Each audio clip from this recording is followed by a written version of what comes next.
ضرب المثل مقال های بلغاری.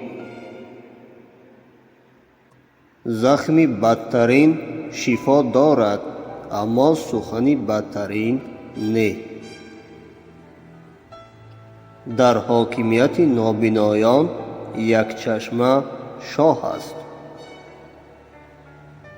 سخن خوب دروازه آهنین را می گشاید. عائله دوستانه کوه را چپه می نماید. اگر که نمی توانی کار را به دوش دیگران واگذار. اگر خواهی گرفتن را پس بیاموز دادن را. از شمشیر ترکی دیده زبان زنها تیزتر است. همسرت با تو بد است و بی تو بدتر.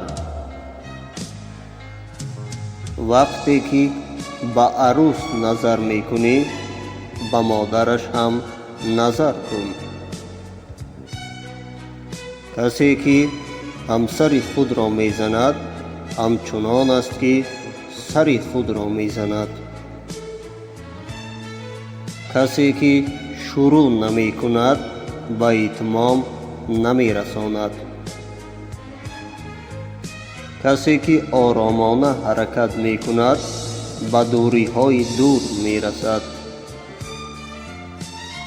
با پیشانی دیواری سنگین را رخنه کرده نمی توانی. آهسته صحبت کن اما زود اجرا کن. زبان بی استخوان است اما شکسته می تواند.